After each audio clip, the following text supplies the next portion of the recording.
अस्सलाम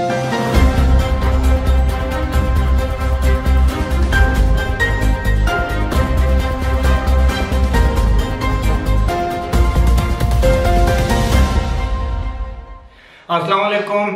अबरार रशीद आपकी खिदमत में एक मरतबा फिर हाजिर, और हमेशा की तरह आपसे वही रिक्वेस्ट कि अगर अभी तक आपने चैनल को सब्सक्राइब नहीं किया तो इसे सब्सक्राइब कर लें और जो घंटी का बटन है उसको ज़रूर क्लिक करें ताकि ताज़ा तरीन वीडियोज़ का नोटिफिकेशन आप तक पहुंच सके। आपका बहुत बहुत शुक्रिया। दो अहम खबरें हैं, आपने थंबनेल पर देख ली होंगी या मौजू देख लिया होगा, लेकिन उससे पहले मैं एक वजाहत करना चाहूँगा या अपनी तरफ से कोई बात करना चाहूँगा। वो ये कि तकरीबन एक हफ्ते से बहुत से लोगों ने मेरे साथ रब्ता किया है और उनका दावा ये है कि उनकी यूएई में ट्रैवल एजेंसी है, टूरिज़्म एजेंसी है, और वो चाहते हैं कि मैं अपने जो व्यूअर्स हैं उनको रेफ़र करूं उनकी जानब, और वो कहते हैं कि जी वो सस्ता टिकट फराहम कर सकते हैं, वीज़ा हासिल करने में वो मदद फराहम कर सकते हैं, वगैरह वगैरह, यानी ट्रैवल से मुतल्लिक जितनी भी चीज़ें हैं। अब उन असहाब से मैं फ़र्दन तो ईमेल पे बात कर चुका हूँ, लेकिन उन जैसे दीगर अगर लोग हों, मैं उनकी खिदमत में ये अर्ज़ किए देता हूँ कि मुझे एंडोर्समेंट में या किसी के साथ कोलैबोरेशन में यानी बामी तावन में कोई झिझक नहीं है, लेकिन हर चीज़ का एक प्रॉपर तरीका कार होता है। अगर मैं क्लेम करूं किसी जगह कि मैं YouTube पे वीडियो बनाता हूं तो मैं ये बता सकता हूं कि जी YouTube पे ये मेरा चैनल है, ये मेरा नाम है, आप उस पर मेरी वीडियोस देख सकते हैं, आप मेरे सब्सक्राइबर्स देख सकते हैं, आप मेरे व्यूज देख सकते हैं। इसी तरह वो लोग जो ट्रैवल के बिजनेस से मुंसलिक हैं, जिनकी अपनी ट्रैवल एजेंसी है या ट्रैवल एजेंट्स हैं, टूरिज्म एजेंसी है, तो उन जाहिर है उनके पास लाइसेंस भी होगा। अब मैं सिर्फ व्हाट्सएप के नंबर पर तो मैं किसी की एंडोर्समेंट कर नहीं सकता।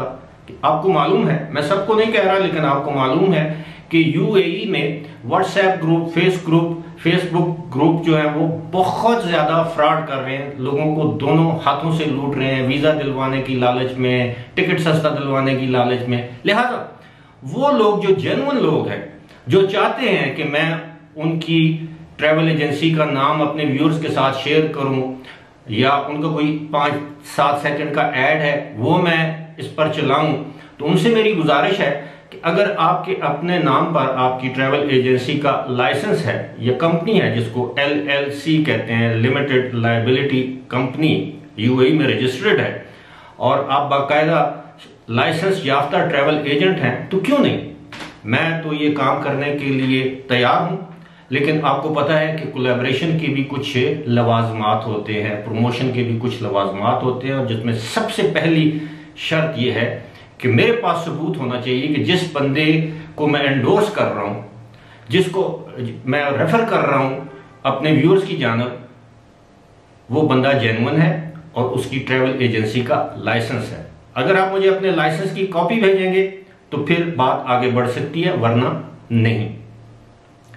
अब आते हैं अपने असल मौजूआत की जानब। एक तो है पाकिस्तान में दिन ब दिन कोरोना वायरस के केसेस की तादाद में इजाफा हो रहा है, और फिर इंडिया ने एक और दबंग ऐलान किया। मैं कहूंगा कि दबंग ऐलान। वो क्यों दबंग ऐलान क्यों, उसकी तफसील मैं आपको बताता हूं, लेकिन पहले मैं आपको बता दूं पाकिस्तान में गुज़श्ता 24 घंटों के दौरान 4537 कोरोना वायरस के केसेस रिपोर्ट हुए, 86 यानी 86 अमवात हुई, और 7.8% 7.8% जो है वो पॉजिटिविटी रेशो या शरह है, जो कि बहुत ज्यादा है।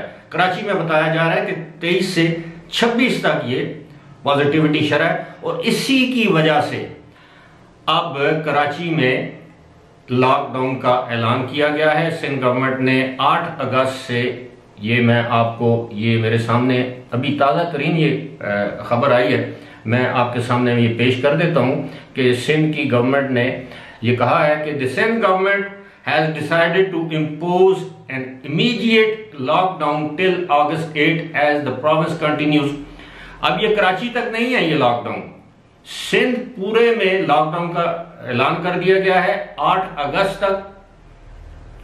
सिंध के वजीर आला मुराद अली शाह ने इसका ऐलान किया है और कहा है कि तमाम जो कारोबारी मराकज़ हैं, होटल, रेस्टोरेंट वगैरह वगैरह वो बंद रहेंगे, सरकारी दफातर बंद रहेंगे, एक किस्म का कर्फ्यू का सा समा होगा। पब्लिक ट्रांसपोर्ट बंद होगी, इंटरसिटी एक शहर से दूसरे शहर जाने पर ट्रांसपोर्ट पर पाबंदी होगी।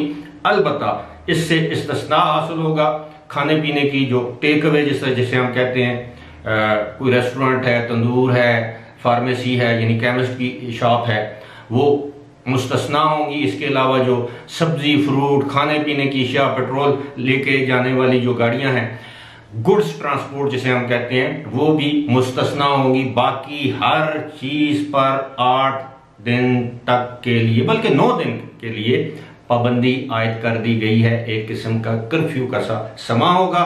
रेंजर्स की खिदमत हासिल कर ली गई है। रेंजर तो पहले ही कराची में, अब पूरे सिंध में, ताकि लॉकडाउन को मुअस्सर बनाया जा सके। सिंध के वजीर आला का यह कहना है कि अगरचे 9 दिन के बाद कोरोना वायरस खत्म नहीं होगा, लेकिन इन 9 दिनों के दौरान कराची या सिंध के अस्पतालों में वबा की वजह से जो दबाव है उसमें कमी वाक़ई होगी, क्योंकि इस वक्त वहां का जो हेल्थ का जो सिस्टम है पूरे सिंध में, खास तौर पर कराची में, मरीज ज्यादा हो गए हैं पिछले साल की तरह, और बिस्तर, अस्पतालों में बिस्तरों की गुंजाइश कम हो गई।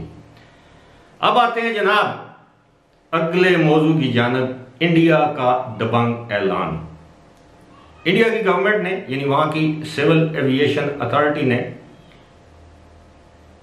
तमाम बैनुल अक़वामी परवाजों पर 31 अगस्त तक रात 12 बजे तक पाबंदी लगाने का ऐलान किया। बल्कि यूं कहें कि पाबंदी पहले से थी, उसमें तोसी करने का ऐलान किया है।